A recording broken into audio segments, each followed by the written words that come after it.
একটা গ্রামে সুরেশ নামে একজন থাকতেন। সবে তার সদ্য বিয়ে হয়েছিল।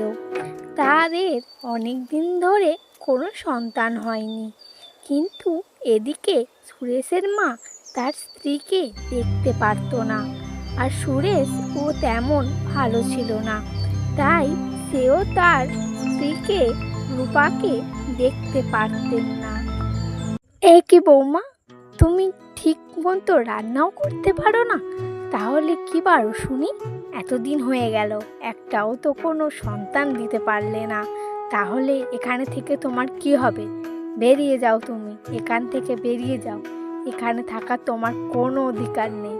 তুমি চলে গেলে আমার ছেলেকে আরও একটা বিয়ে দেব। ও মা, তোমরা আমাকে এরমভাবে তাড়িয়ে দিও না মা। আমি কোথায় যাব? সব সময় আমাকে সন্তান নিয়ে খোঁটা দিও না। আমাকে ঠিক একদিন ভগবান আমার কোল ভরিয়ে দেবেন।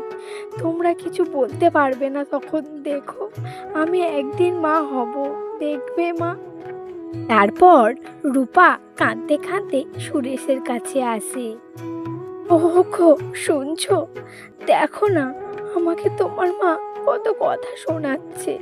আমার সন্তান হয়নি বলে তাই আমাকে ঘর থেকে ছেড়ে চলে যাওয়ার কথা বলছে। তুমি কিছু বলো না তোমার মাকে। আমি এখন কোথায় যাব? আমার তো বাবা মা কেউ নেই। তুমি একটু তোমার মাকে বুঝিয়ে বলো না গো।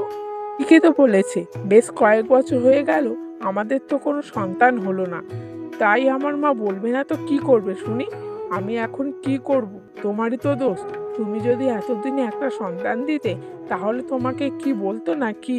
আমিও চাই তুমি এখান থেকে চলে যাও। তোমার জন্য আজকে আমাদের মধ্যে অশান্তি হচ্ছে। তোমার যেদিকে দু চোখ যায় তুমি সেদিকেই চলে যাও।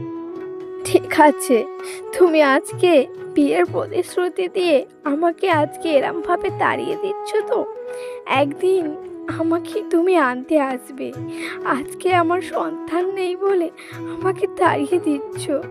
আমি এখন কোথায় যাব জানি না, তবে আমি চলে যাচ্ছি। এই কথা শুনে রাখো, আমাকে আবারও তোমাদের দরকার হবে। সেদিন আমি আর আসবো না। সেদিন তুমি বুঝবে যে আজকে তোমরা কি ভুল করছো।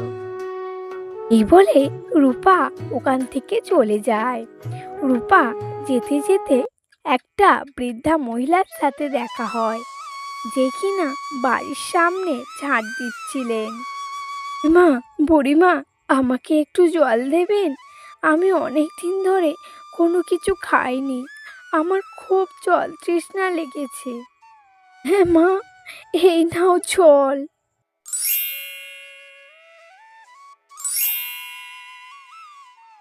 আর বলো মা, তুমি কোথায় থেকে এসেছো? আর তোমাকে দেখে মনে হচ্ছে তুমি খুব কষ্টে আছো। কি হয়েছে মা? আমাকে সব কিছু বলো। রূপা সেই বুড়িমাকে সব ঘটনা খুলে বলল। ঠিক আছে মা, তুমি এখন থেকে আমার মেয়ে। তুমি আজকে থেকে আমার কাছে থাকবে।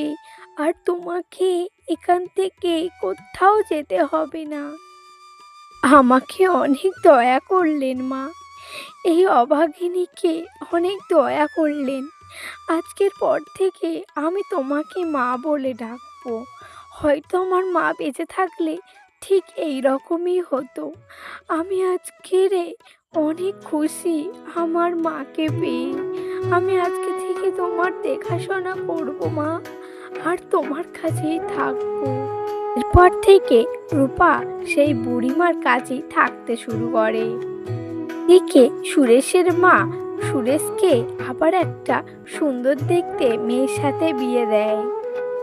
এই কি প্রিয়া, তোমার রূপ এত সুন্দর! তোমার দিকে তাকালে মনে হয় তোমাকে দেখতেই থাকি। তুমি এত সুন্দর দেখতে প্রিয়া। তোমাকে ভগবান যে কি দিয়ে বানিয়েছে!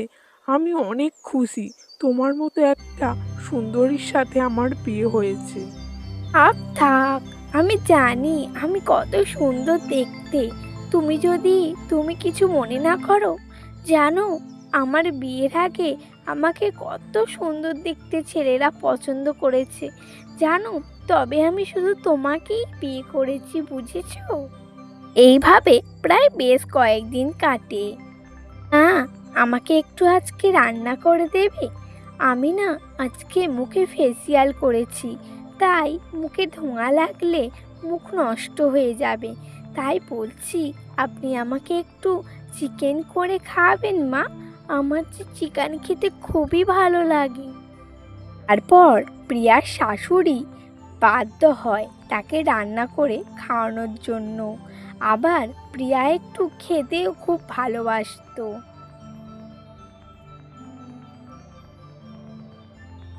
ইয়া, আমি কালকে কাজে যাব। বেশ কয়েকদিন হয়ে গেল, এখনো কাজে যাওয়া হয়নি। তাই বলছি, আমি কাজে যাব, তুমি মাকে একটু খেয়াল রাখবে আর রান্না বান্না ভালো করে খাওয়াবে। এই কি, তুমি কাজে যাবে মানে? তাহলে আমার কাজগুলো কে করে দেবে শুনি? এদিকে তোমার মা আমার ভালো করে কাজই করে দিতে পারে না, ভালো করে রান্না করে খাওয়াতেও পারে না। আর তুমি তো জানো আমি একটু খেতে ভালোবাসি। তুমি যদি এরম করো তাহলে কি হবে? আমরা খাবো কি? আমার তো বাবার সম্পত্তি নেই যে বিক্রি করে বসে বসে খাবো। আমাকে টাকা পয়সা তো দেবে না কেউ। আমি কাজ না করলে টাকা পয়সা কে দেবে শুনি? কোথা থেকে পাবো? আর তোমাকে খাওয়াবোই বা কি আমি? এই কি, কেন? কে কাজ করবে মানে? তোমার মাকে কাজ করতে পাঠাও। তোমার মা লোকের বাড়ি বাড়ি কাজ করবে, তুমি আমাকে রান্না করে খাওয়াবে। তুমি না রান্না করে দিলে আমার যে পেটই ভরে না, আমি যে খেতেই পারবো না। কে? সুরেশের মা। আর সুরেশ কাজ করে, করতে করতে তারা একসময় ক্লান্ত হয়ে যায়। দেখ বাবা, অনেক দিন তো হলো, আর কতদিন এরম ভাবে সহ্য করব? আর যে আমি পারছি না। এই বয়সে লোকের বাড়িতে কাজে গেলে আমাকে লোক কি বলবে বল? তুই বৌমাকে বল না, কিছু একটা ব্যবস্থা কর না রে। এরম ভাবে তো আর পারা যায় না। কি যে বলো তুমি, আমি এদিকে জ্বালায় জ্বলছি। আমি এদিকে কি করব বুঝে উঠতে পারছি না। এই যে আজকের বাজার থেকে ভালো ভালো গয়না কিনে এনে দেবে, বলে দিচ্ছি। না হলে আমি আর এই বাড়িতে থাকবো না। এই রোজ রোজ ডাল আলু ভাতে খেতে আর ভালো লাগে না। আজকে যদি ভালো ভালো গয়না কিনে না এনে দাও, তাহলে আমি এই বাড়ি থেকে চলে যাব। এ কি গিন্নি, তুমি কি বলছো? আমি এখন এতগুলো টাকা কোথায় পাবো? এমনিতে আমি কাজেও যাচ্ছি না, আমি কোথায় থেকে পাবো? আমার কাছে তো অত টাকা পয়সা নেই। যাও, তুমি তোমার বাপের বাড়ি চলে যাও। এই সমস্ত কথা নিয়ে তাদের মধ্যে ঝামেলা হয়। তার প্রিয়া বাড়ি ছেড়ে চলে যায়। এরকম ভাবে বেশ কয়েকদিন ভালোই কাটে। জানা বাপ, আমার বৌমাকে ঘরে নিয়ে আয় না রে। ওকে অনেক ভুল বুঝেছি আমরা। ঘরটা অনেক ওকে ছাড়া ফাঁকা ফাঁকা লাগছে রে। ওকে ঠিক বোঝাবি, ও ঠিক বুঝবে। দেখ না বাপ, এদিক ওদিক আমার বৌমাটা কোথায় যে গেল, সেই বেরিয়েছে।